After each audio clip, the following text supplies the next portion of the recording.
Hello बच्चों, मैं रीता चौधरी पूर्व माध्यमिक विद्यालय मोहनपुर से भित्री चैनपुर बरेली। बच्चों, आज हम पढ़ेंगे विषय हमारा इतिहास और नागरिक जीवन। क्लास है 8th। पाठ है यूरोपीय शक्तियों का भारत में आगमन। बच्चों, व्यापार कैसे होता था और कहाँ से होता था? तो इसके दो मार्ग थे, जल मार्ग और थल मार्ग। व्यापारिक मार्ग प्राचीन काल से ही भारत का विदेशियों से संपर्क रहा है। 16वीं शताब्दी से भारत से व्यापार के लिए यूरोपीय शक्तियों ने भारत में आना प्रारंभ किया, जिसमें पुर्तगाली, डच, फ्रांसीसी और ब्रिटिश प्रमुख थीं। भारत यूरोप के मध्य व्यापार जल और थल द्वारा होता था।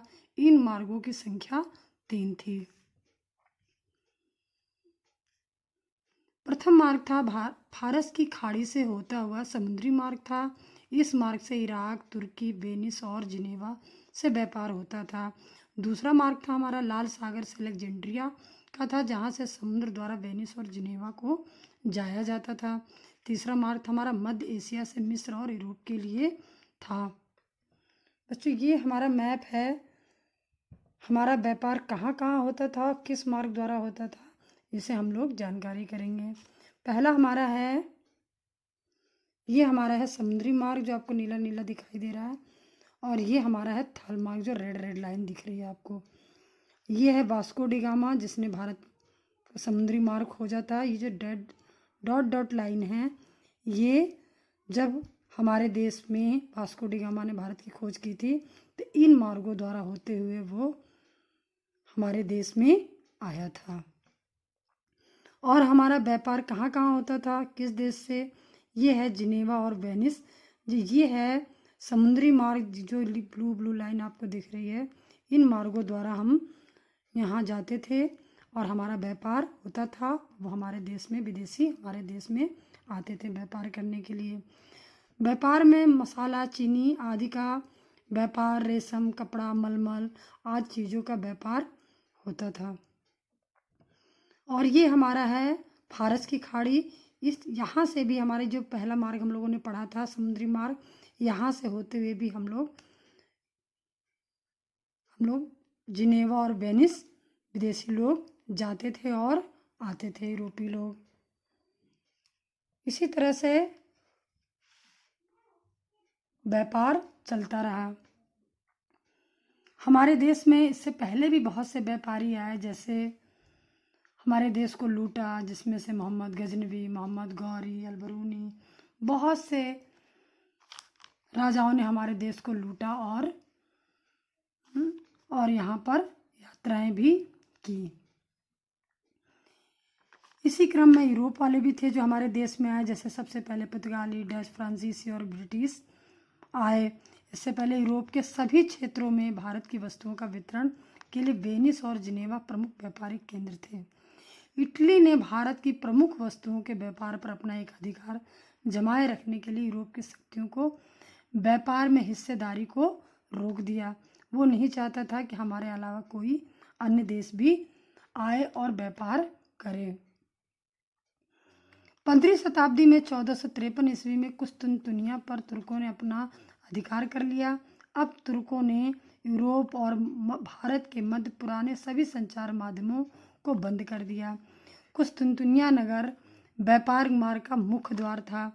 अब व्यापार करने के लिए यूरोप को व्यापारियों को कुस्तुनतुनिया नगर पार ही करना पड़ता था, लेकिन तुर्कों द्वारा मार्ग पर कब्जा का होने के कारण यूरोप और भारत के मध्य व्यापार लगभग बंद हो चुका था। इसलिए जिस व्यापार को बहुत बड़ा धक्का लगा। समुद्री मार्ग की खोज, जब एक मार्ग बंद हो गया तो दूसरे मार्ग की खोज शुरू हो गई, जिसमें था समुद्री मार्ग की खोज। अब यूरोप वासियों ने व्यापार के लिए नए समुद्री मार्ग की खोज करना प्रारंभ कर दिया। इन जगहों की खोज मात्र संभावनाओं के आधार पर थी, इसलिए कुछ नाविकों ने यूरोप के उभरते राज्यों के महत्वाकांक्षी राजाओं व रानियों को धन, धर्म और ध्वज के सपने भी दिखाए।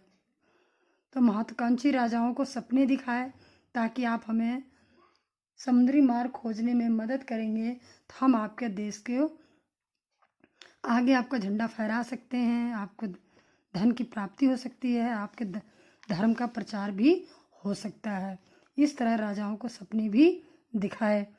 धन यानी राज की आमदनी के लिए खजाना इकट्ठा करना, कीमती धातु, सोना, चांदी आदि मसाले के फायदेमंद व्यापार से एकत्रित करने की संभावना थी। इसलिए समुद्री मार्ग को खोजा गया, प्रयास किया गया और धर्म इसके माध्यम से ईसाई धर्म को दूर दूर तक इलाकों में प्रचार भी किया गया। ध्वज, यूरोप के राष्ट्रों का झंडा दूर दूर के उपनिवेशों पर फहराए गए, जिससे उनका साम्राज्य भी बढ़ा। यूरोप के राजाओं ने इन नाविकों को समुद्री यात्राओं का खर्चा भी वहन किया।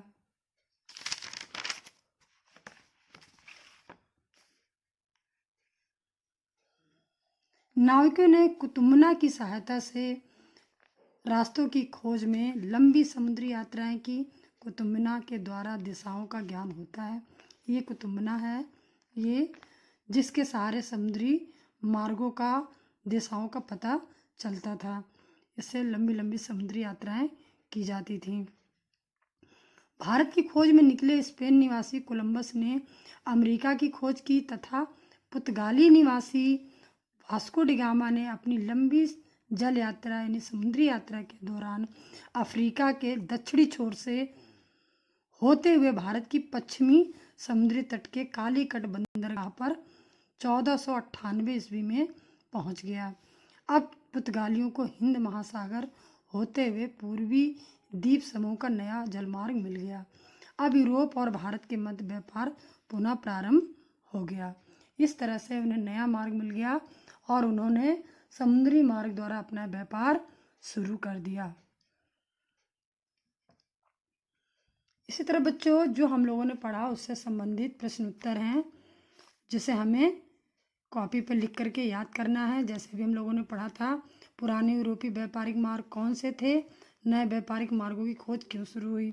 जब पुराने यूरोपीय मार्ग अभी हम लोगों ने पढ़े थे 3 थे, और नए व्यापारिक मार्ग क्यों शुरू हुई, क्योंकि पहला मार्ग जब बंद हो गया, हमारा तुर्कों ने बंद कर दिया, तो हमने नए मार्ग यूरोपीय लोगों ने खोजा। किस यंत्र के आविष्कार से लंबी समुद्री यात्राएं हो गई। अभी हम लोगों ने यहाँ पढ़ा था, कुतुबना की सहायता से लंबी समुद्री यात्राएं भी शुरू हो गई। इसमें ये आंसर हम लिखेंगे। वास्को डी गामा किस देश का निवासी था। अभी हम लोगों ने पढ़ा था, वास्को डी गामा पुर्तगाल का निवासी था, और ये आंसर इसमें लिखा जाएगा तीसरे वाले में। चौथा है, भारत और यूरोप के मध्य होने वाले व्यापारिक मार्गों के बारे में लिखिए। तो कौन कौन से यूरोप के मध्य व्यापारिक मार्ग थे, अभी हम लोगों ने नक्शे में देखा था, उससे पढ़ करके आपको लिखना है। इसी तरह से ये प्रश्न दिया हुआ है बहुविकल्पी प्रश्न, यानी 4 आपके ऑप्शन दिए हैं, उसमें से एक सही है। सही वालों को, जैसे अमेरिका की खोज किसने की थी, तो इसमें से जिसने भी किया हो, मान लीजिए कोलंबस ने किया है, तो हमें कोलंबस यहाँ पे आंसर लिख देंगे। इसी तरह से दूसरा है, भारत में सर्वप्रथम कौन सा यूरोपीय व्यापारी आया था। जो भी आया था, पुर्तगाली आए थे, तो हम यहाँ पे पुर्तगाली लिख देंगे आंसर, और लिख करके अपनी कॉपी में याद करेंगे, और याद करके काम करके हमें होमवर्क दिखाना भी है। थैंक यू बच्चों।